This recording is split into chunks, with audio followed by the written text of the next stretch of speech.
Welcome to the Powerful Parenting Podcast, where we seek to strengthen parents because powerful parents become powerful leaders and raise powerful children who become powerful leaders. We're on a mission to unlock the collective parenting intelligence of parents everywhere and from every walk of life. As most parents know, there is no one right way to raise every child, and no one of us knows as much as all of us. My guest today is Robert Lau. He is the father of two, with a 3-year-old girl and a 16-month-old boy. His son was born with Pierre Robin Sequence, which we will touch on in a minute. But it meant that the first 45 days of his son's life were spent in the NICU. He has been married for more than 5 years to his beautiful Brazilian wife, and they try to speak as much Portuguese at home as possible so their kids can be bilingual as well. And for those of you who don't know, Brazilians speak Portuguese, so that's why they speak Portuguese at home. Professionally, Robert loves accounting and is currently a senior accounting manager at CMS Next Tech, a privately held company in Florida. As a person who definitively decided that financial accounting was not my thing, I sincerely appreciate it when others love it. Welcome to the show, Robert. Thank you so much. Now, for all of our information, please tell us a little bit more about Pierre Robin Sequence. Sure. It's a fairly uncommon birth defect that happens, and there's some theories out there as to why it happens, but while some of it can be traced to genetics, in a lot of cases it's just kind of a mystery. As far as genetic testing in our case is concerned, nothing was revealed, and so it seems to be one of those blips on the map. Pierre Robin sequence is a sequence of two things, right? It generally involves a cleft palate for the child and a very recessed jaw. In some cases, children are almost born without a jaw. If you go, Google it, you'll see some very severe cases. In our son's case, it was far enough back that it was life-threatening.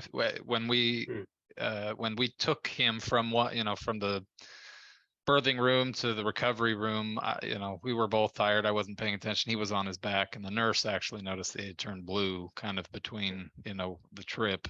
Ran him down, and that was when they found out. So anytime he was on his back, his jaw was so far back that his tongue would choke him. So they had to keep him on his stomach. His airway. Exactly.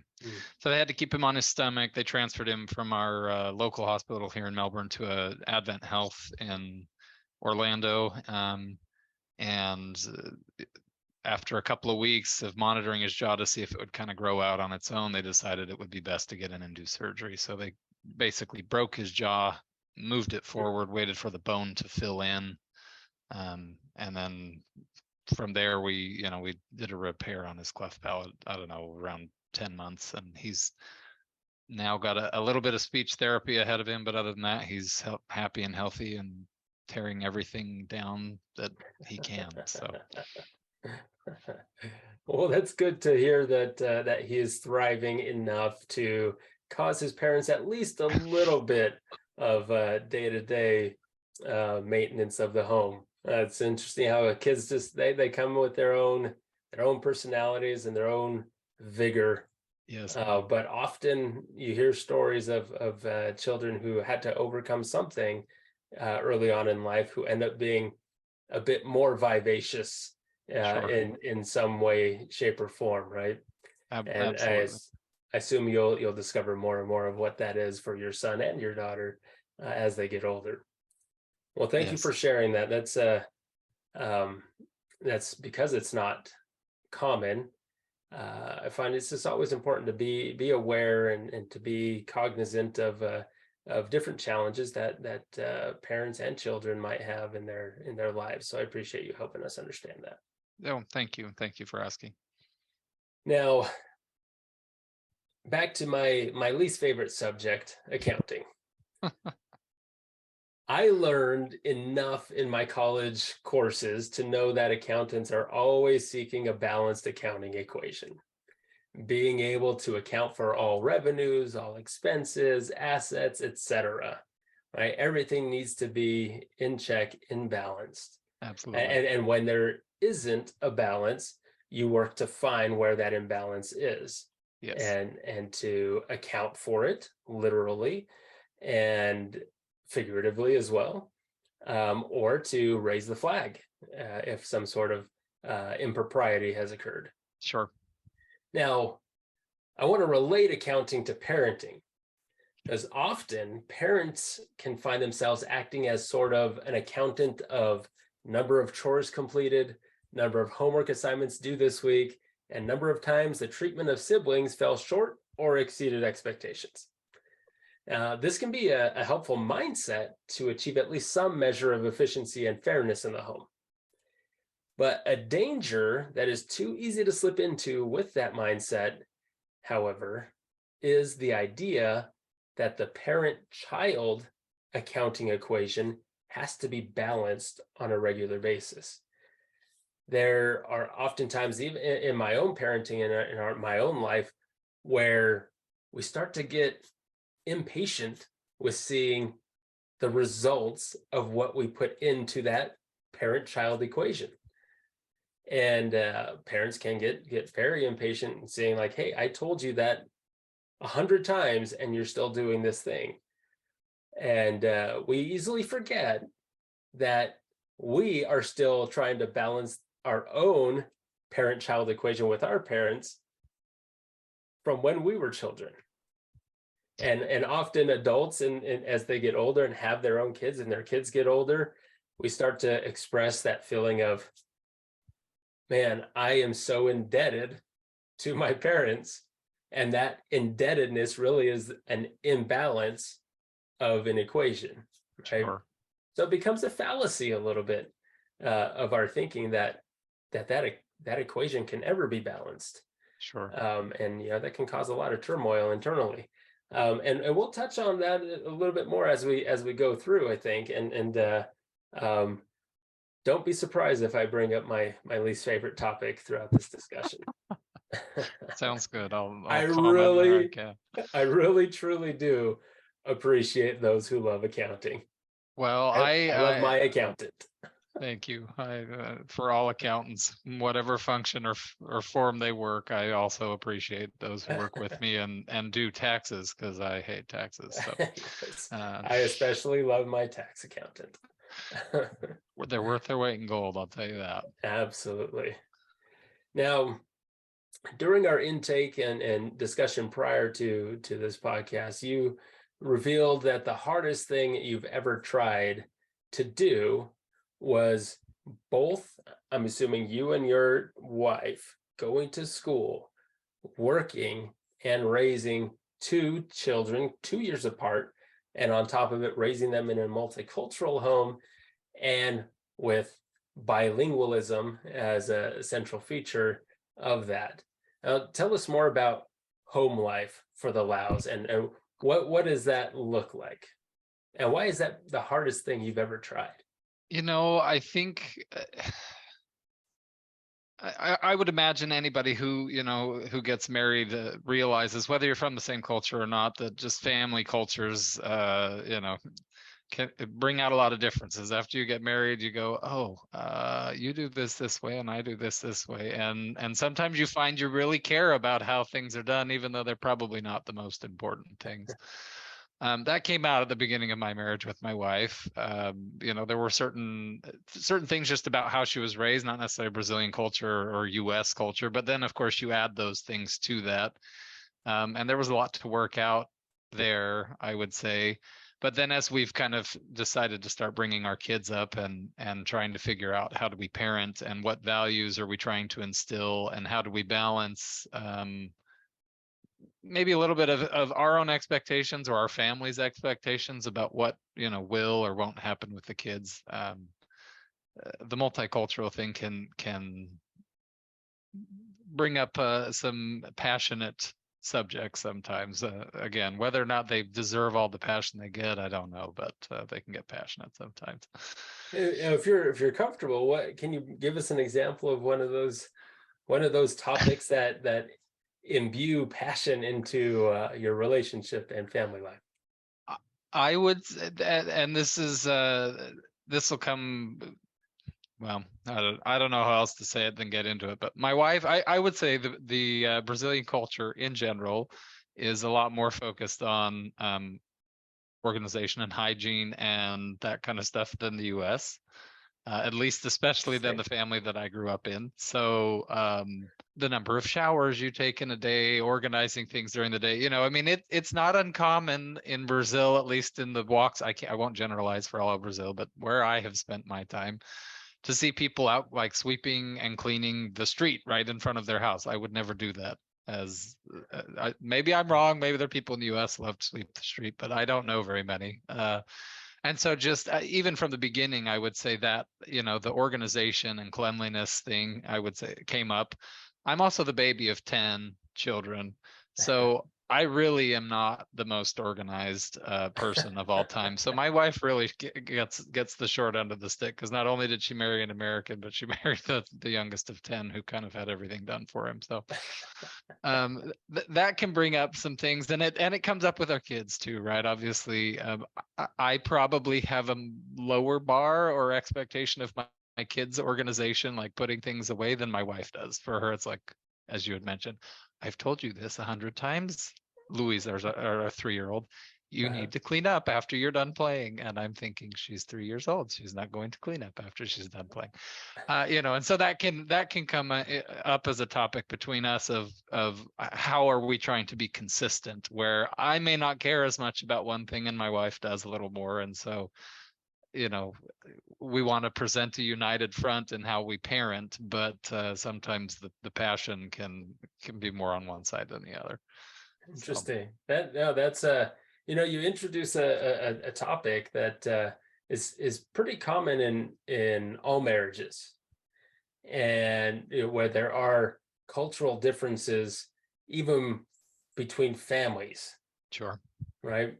Because the culture within a family can be very strong and very different from even their neighbors next door. Sure.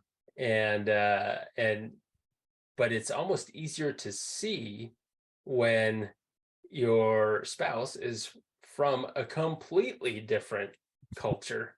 Sure. And it's almost like we make up reasons why our neighbors actually living next door to us are more alike to us than our neighbors, a continent away.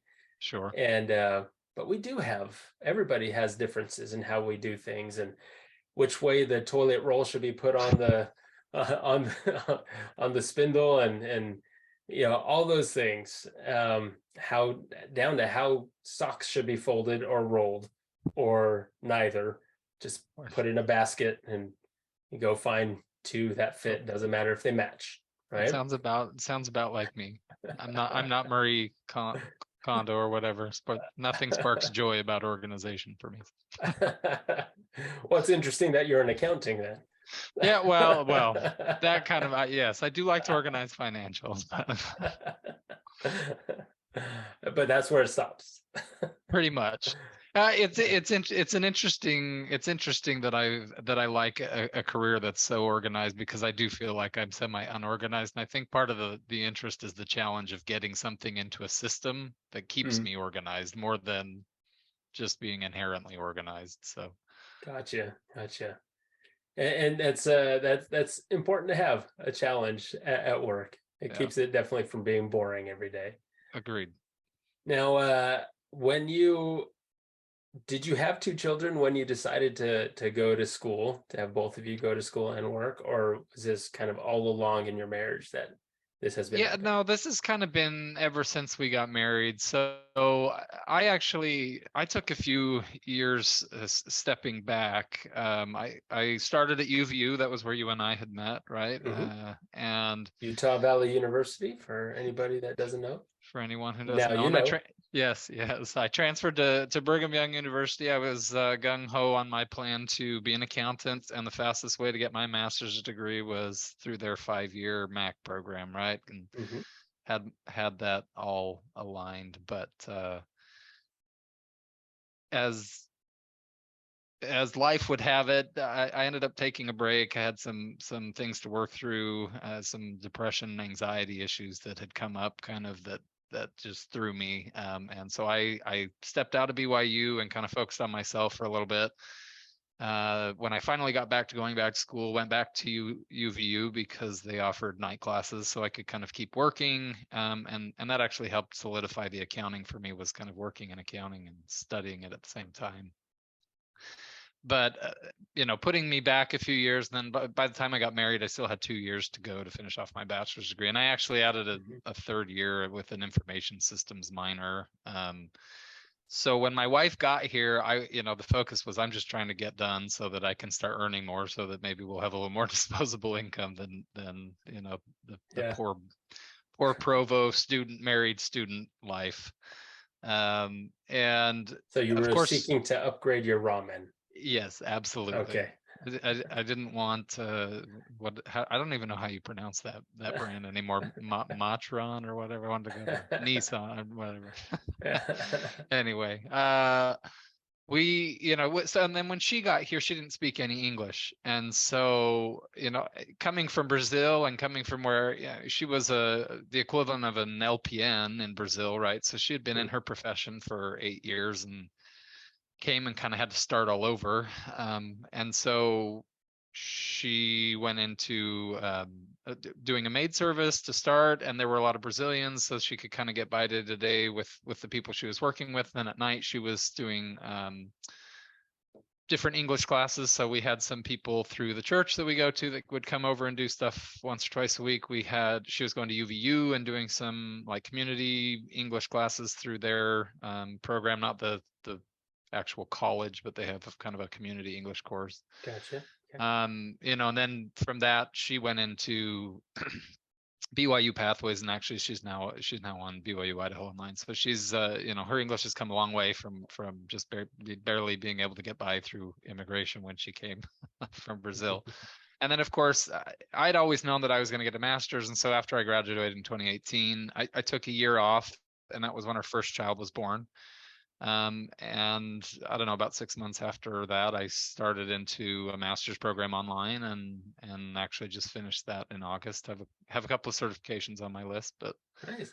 Well, so congratulations. Thank you. I appreciate that. Yeah. So I think it's ever since we've started, it's kind of been embedded in our relationship of we've kind of both worked for the lifestyle. We've both known that kids were coming. We discussed that as we were dating about how many kids we wanted, and about the timing that we wanted them. And then, I always knew I wanted the master's degree. My wife said, I want you to be done with school. So she didn't want me to take a longer break. After about a year, she said, if you're going back, go back now. And I said, all right, let's do it. So it's good to have somebody that is pointing you yes. in the direction you need to walk, right? It reminds me of the quote from that movie, The Big Fat Greek Wedding, where he says, yes, the husband may be the head, but the wife is the neck. That is definitely the case in our house. It is so true in many, many respects. I want to jump to another topic. Sure. Now, and I hope you don't mind. This is a little bit off script, but no, you're good. But it's related, at least the way I'm thinking about it. So hopefully it all comes together here. Sure. Now you mentioned depression. Yeah. That you experienced prior to being married and prior to being a father. Now I don't want to necessarily relive the reasons for that depression, or especially not to bring up those feelings again, but I want to understand how that helps to shape or change or inform your parenting and your marriage habits. Does your wife need to do anything differently, or are you so aware of it that you just behave differently because of it? Do you have different sensitivities? Do you have tell us how that experience has impacted your family and life as it is right now? I can't say I've spent a whole ton of time thinking about it. There was a good few years where, it almost affected my ability to work, in the case that I luckily had an employer who I was working for part-time, and they didn't really care which day I came in. Some days I'd go into the office and I'd leave and say I'm coming back, tomorrow when I could handle it better. But um, So you told your employer yeah, I did what you were after struggling with? after a couple of weeks of kind of having some bad, some a non-regular schedule. I'll just put it that way. Okay. I did let my employer and the people who worked with me the closest know that I'd gone in and seen a doctor and been diagnosed. Um, and it was a journey, quite a few therapists to find the right one, and on and off treatment, and taking some meds for a little while and not, and kind of trying to figure out, what was driving it without getting too far into it, obviously. But I after right around the time that I met my wife, or that we started talking, I got in with a therapist who she and I really worked well together. And I think, as I look back over the personality that I had, I would say before serving, my mission for the LDS Church, and after, I I would classify myself as much more of a red personality previous, and I would classify myself much more as a blue personality now. I don't know if that helps, but I think I'm maybe a little more easily offended, and I hold back a lot more than I used to. Right, I used to drop my opinions and be extremely opinionated and let everybody know my opinions very quickly. If it's a close friend who I'm not worried about offending, I might be more that way. But even within my relationship with my wife, I think I'm much more careful when I bother to bring up criticism or anything else, because I think I've realized how different things have affected me, and I don't want to cause that kind of pain to anybody. Or, I don't know what's going on in their day, and I don't want to make anything worse. And so I do think it does affect a little bit of how I parent. It- you know, I think sometimes parents can be quick to get angry, and I have my days where my kids test my patience quickly. But I'd also say, in both my relationship with my wife and my kids, that's probably also, it's been good in terms of me holding back some things that maybe, just really aren't that important and don't need to be said. It might be detrimental to the fact that sometimes I hold back too much, because I don't want to cause any pain to anybody else. So I to be determined on what the actual effects are. But like I mentioned, there are days and times when I definitely feel and notice thoughts and thought patterns that creep back into my life. But I'm generally good enough at noticing them that I can kind of get out of it. It hasn't been something that's been chronic over the last 4 or 5 years. It was pretty strong for 3 or 4 years after my mission, but then after that, like I said, a good therapist to help me work through, I think, some emotional issues and different things, that just thought patterns that I had to rework, that have been that I haven't dealt with that so much recently. So I know that's not the case for everybody. So No, and that's important to understand. Everybody's situation is different. The resources and environment that they experience on a day-to-day basis are different. The triggers and the backstory of everybody is different. But there are some commonalities in the journey to move past it, and to have it be a growing opportunity. And you touched on one of them, and that was telling the people around you. And a second one, staying resilient is what I'll say. Being resilient about finding the right fit for help, right? sure. Now, communication with those around you, those that are closest to you. And at the time, it was, the people that you spent the most time with every day were the people at work. Sure. And And I did tell my closest family members as of well. So, course, of course of course, that came out, but yeah, of course, and family is always going to be a part of the equation.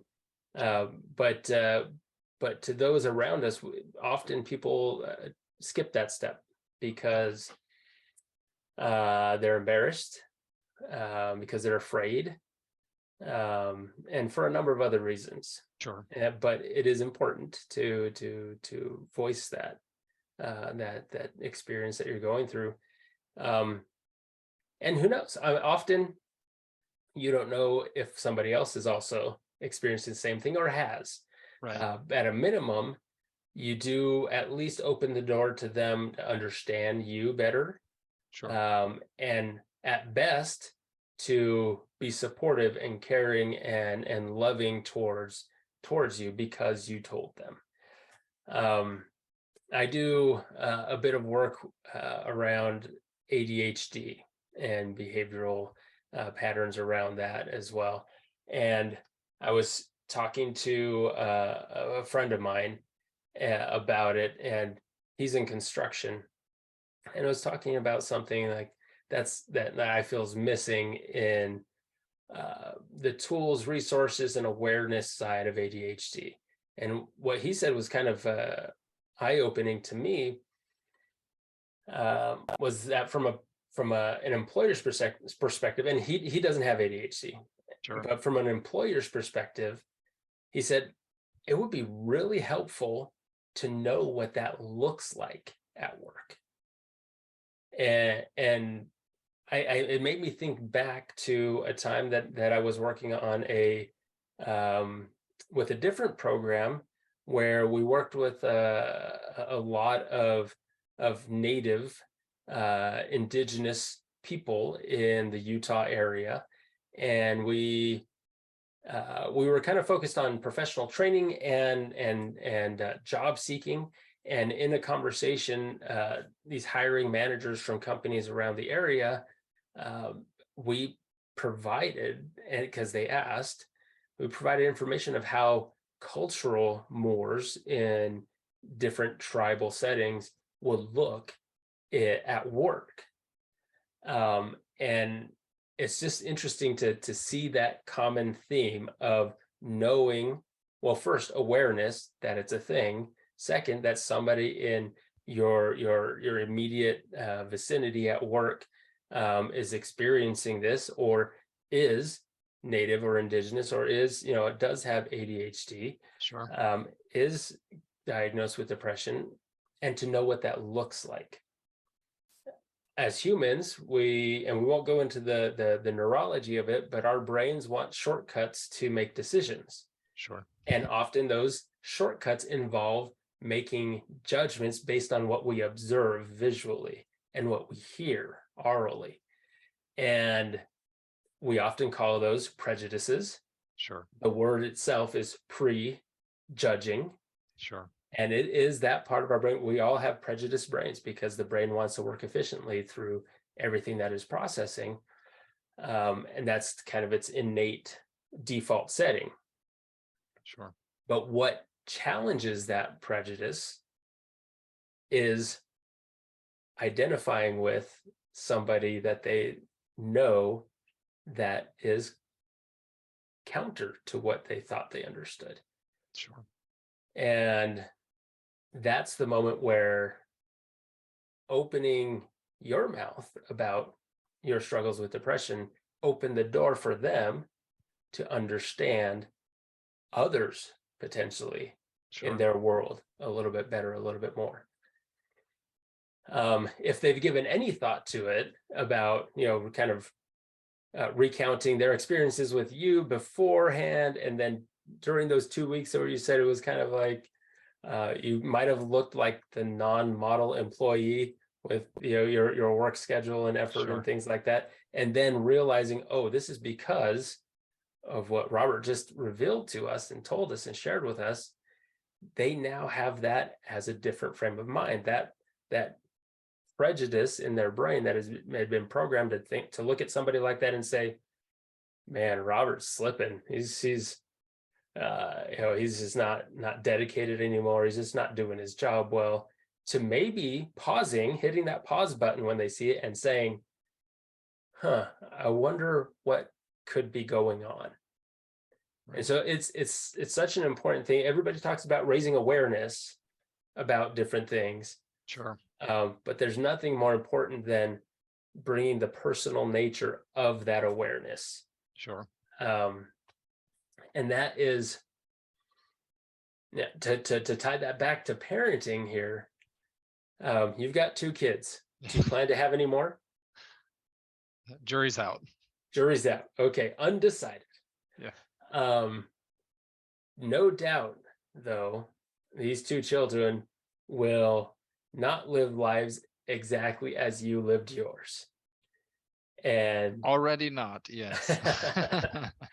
And they will come home someday from school or from a friend's house or from staying overnight somewhere or a youth activity or something, and all of a sudden they'll be acting different.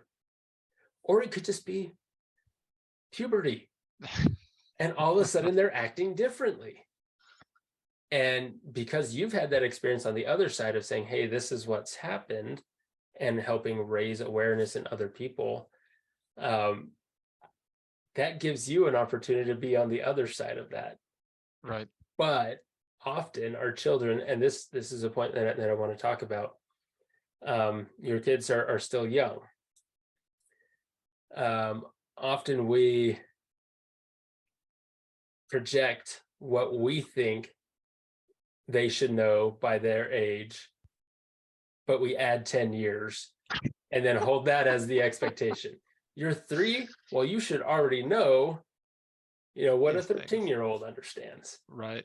Or thinks they understand. Right. So they're not going to understand a lot of times what is happening, especially with that puberty piece. They'll come home and be like, I'm just so angry all the time, or I'm just so whatever, or I'm sad, or whatever it is. And I know this is years ahead. Don't worry, Robert. It is. You've got some years to prepare. I've got time to prepare.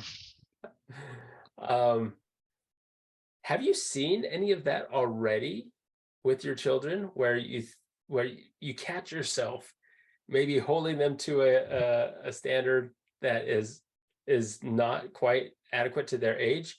I know that you mentioned earlier, as far as cleanliness is concerned, like you have a different standard, but are there other aspects where you're like, you should get this already? No, I think it comes up, and I think it comes up more frequently with our 3-year-old, right? It's interesting. Yeah. I think we find ourselves with the opposite problem with our 16-month-old. Because of his start, we've been overly cautious, right, at certain things and are surprised. But with Louisa, of course, and I think, sorry for all first children, but your parents are pushing you so hard, and we've been, we pushed her to, and ever since she could start speaking, I was working on Portuguese and English with her and that kind of stuff. And I would say there are times of the day when I notice, but it doesn't always come to my head, right? Sometimes she'll just be very cranky, right? And you're just like, why? Like you're getting mad over nothing, and you're not listening to me. And normally you seem to be fine.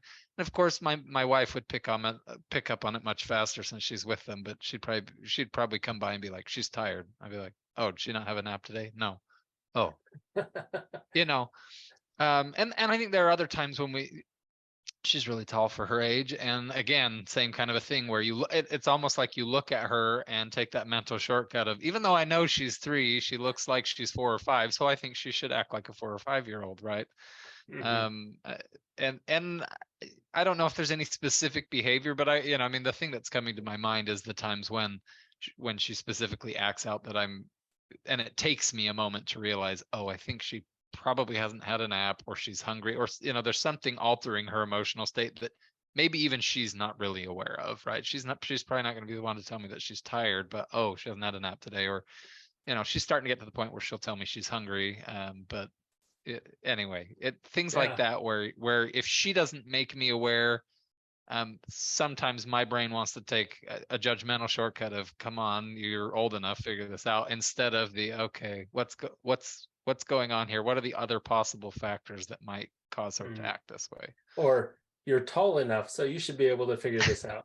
Yeah, exactly. Yeah, we do often. Well, again, that's what our brains do. You fit into this paradigm in our mind where you look older than you are, or you look different, or you sound different, or whatever, and so we expect you to behave a certain way. Certainly. And it's our brain taking shortcuts, which to some extent is very beneficial, and in others it becomes a challenge. Sure. Yeah, that's it makes me think about all the times that I asked my young children to explain themselves, why they did certain things. And I was the annoying 3-year-old to them, asking why did you do that? Why did this happen?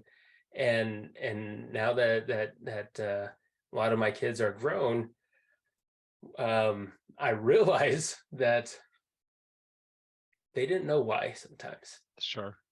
And by pushing too hard on that, you can pass a point where it starts to embed doubt. Sure. Right. And it's an important word, right? Because why opens up a world of analysis, of understanding processes and sequences and things around us as they are that we don't have control of. It allows us to be to think critically about different things. And so why isn't something that we should get away from. But if you're looking at your child and you're asking why they're screaming and why they're throwing a tantrum, sometimes it's obvious. Sure. That they don't know why. Sure. Right. And so we as parents, we have to learn how to reframe that why. And maybe even go on that journey with them of discovering a why. Sure. Now, in that case, where your daughter is throwing a tantrum, for you, that might be that checklist of saying, "Hey, have you? When's the last time you ate? What did you eat last? Did you have a nap today? What about hydration? Like, have you been sitting in front of the TV all day? Like, just different things like that are connected to just feeling icky, right? Sure. As an adult, you realize when I get dehydrated, I get really groggy, I get a headache, my body aches. And then tall glass of water, you feel like $1 million. Yep. Right? Or those Snickers commercial where they give them a Snickers and all of a sudden they're not hangry anymore, right? No more Betty White. Yeah, and they're no longer a diva.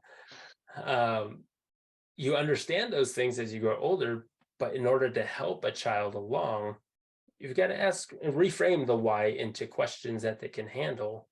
And that's something like you alluded to earlier. Often with the oldest child, parents are just figuring out, and they don't realize that until maybe they've already cut them down at the knees a little bit, and there's going to be things that you'll have to clean up later. Yes. But we do.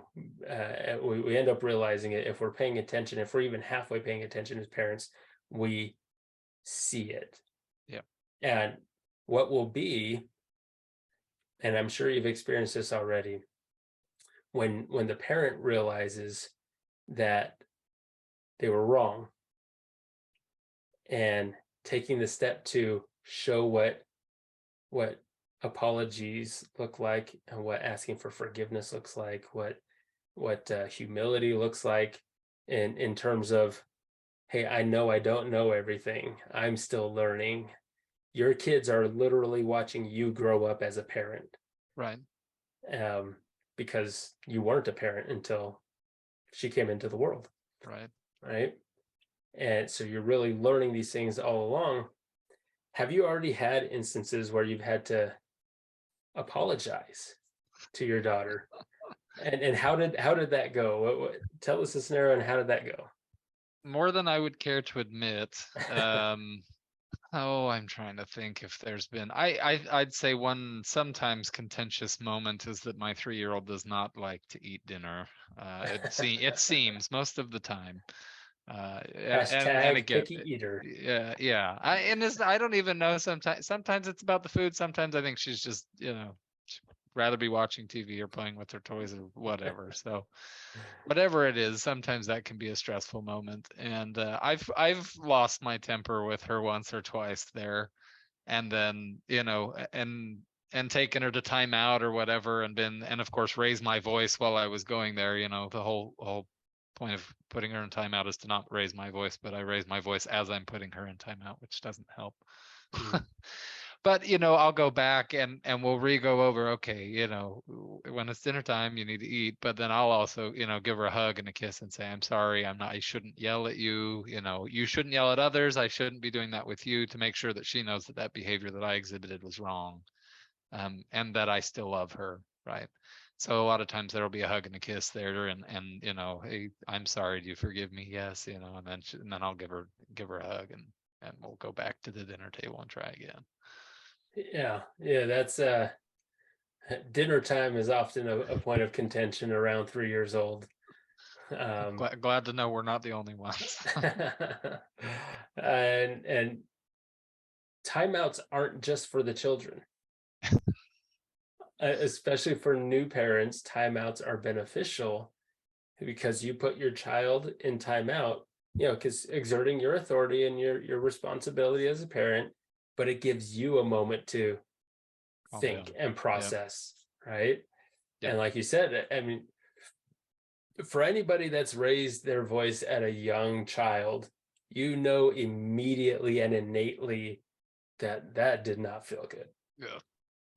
It's almost an immediate, like, oh man, I'm so terrible. You immediately feel like the parents that you see in the unfortunate headlines of the most terrible things that you can do to a young child, and you see yourself in that person. Yep. And that is sobering in that moment. And so the timeout technique, that tool, is a good tool to implement for both the child and for the adult, and for the parent, to take a moment to breathe and process. Sure. What I noticed often is that my child processes it faster. And they're normally ready to be like, okay, I get it. I'm in timeout again. Okay. Yeah, that thing that I did, I understand. Yeah. But it takes the parent a while to come back down. Sure. But it's you rev up, and then you realize, oh man, this is terrible. And then you plummet and you're like, man, I'm a horrible person. What am I even doing? And then you have to come back up to be like, okay, I'm not terrible. I can still expand and strengthen this relationship with this child by stepping through that gate of apology. Sure. And getting down at their level and seeing them eye to eye, and looking them in the eyes and saying, I love you. I'm sorry that I yelled. I'm sorry I raised my voice. Sure. Without letting them off the hook for the thing that they shouldn't have done, right? Sure. But once you're on the same level and you establish like, hey, daddy's mess up too. Yeah. Then they're totally open to, okay, yeah, I messed up too. Yeah.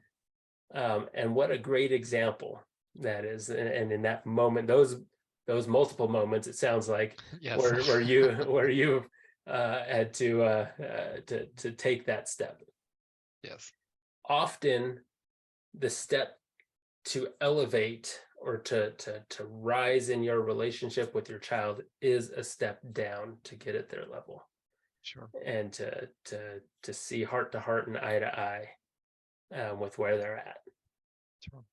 Oh, that makes sense. I don't remember when I was 3, but I see my 5-year-old. That's our youngest, and I don't remember something myself at 5, but I experience the world through her eyes all the time. Sure. and the frustrations and some of the kicking and screaming and everything, and realize that we adults still do the same thing, for with bigger consequences. Sure. And it helps me understand her and get through that climb, that plummet, and then back up to level a lot faster. Last minute here, and last question. Oh, you're good. I'm going to combine the last two that I sent you. Sure. So overall, that young parents, young people, young married people, young people in general, younger adults, are struggling with decisions about having children. What would you tell parents or potential parents everywhere, whether they're thinking about the first or the seventh child? What would be your sage wisdom, or just your point of view wisdom on that decision? I'd say you've got to know yourself, and just be willing to reevaluate as you go. It's interesting within my own family, personally, Danny and myself, my wife Danny and myself, when we had originally talked, we were definitely set on 3 kids, and we've got 2, and the jury's out on whether we'll have 3. And there's reasons that have factored into that, like, the needs of my younger son and the speech therapy coming up, and some things that we would never have anticipated, going into marriage. On the flip side, I have brothers and sisters who they were done with 4 and now they have 5, or that just and I don't know how else to say it other than there's something inside of you, but I do feel like there is pressure, and different pressure by different societies. Obviously, the religion with I affiliate tends to put more pressure on having more kids. Society as a whole, maybe not as much, right? And so it feels like you can never get it right. Someone's always going to be disapproving. And so what I think you have to do is get it right with yourself. You have that first child, go through those experiences and think, am I ready and do I want to do this again? And will I be able to be that good parent? And not a perfect parent by any means, but be that good parent for that child. Because I do think some people can overextend themselves, and that is not in any way a criticism of people who have large families, but it can be hard, right? The more kids you have, I love my parents deeply and think they did a good job, but I imagine they probably could have given more individual attention to 5 kids than 10. Right. And so where that stops for you, maybe based on the job that you have, the time that you have, some people are just more interested in parenting, and other people have other interests outside of parenting where they want to go do other things. So I think for me, first of all, I would say parenting has been a huge blessing, and I've seen a lot of growth. You mentioned that at the beginning of the podcast, and I truly think that is true. There's nothing like humbling yourself and asking for an apology from your child. There's nothing quite like seeing some of your your own imperfections as they come out on display through your child. So I think it's a great tool for growth, even though it's a hard tool for growth. So I would definitely encourage people to have kids, but whether it's their first or their 7th, or do we go one more?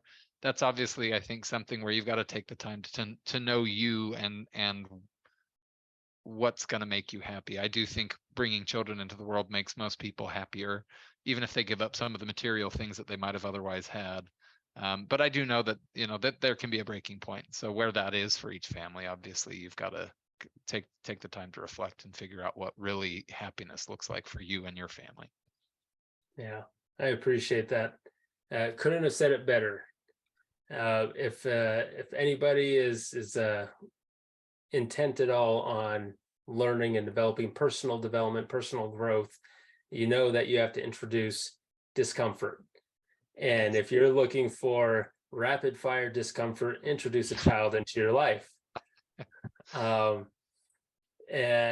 because it is replete with opportunities for personal growth and development if you take them that way. Sure. But truly, no parent is ever ready No. for the first or the seventh.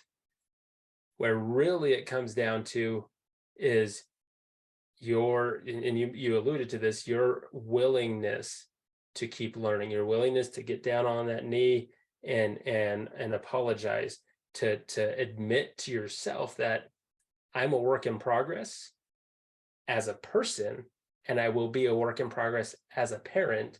And that's the point. Sure. Right?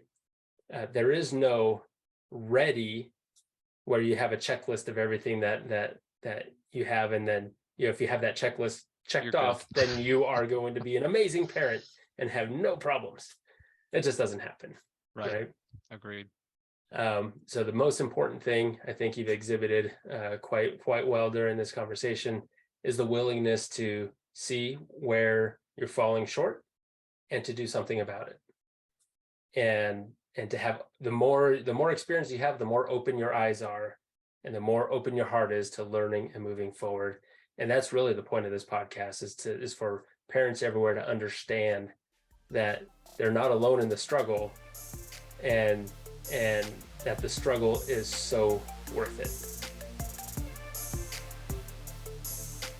If you found anything in this episode helpful, interesting, uplifting, or inspiring, please do me a favor and share it with someone who will be strengthened in their parenting as well. If you would like to learn more about our coaching programs, visit our website at scheduleme.beaparentfirst.com to get on the schedule of one of our coaches. As always, from the bottom of my heart, thank you for listening, and I hope you feel inspired to be present with your kids and to step into the best version of yourself to become the parent your kids deserve.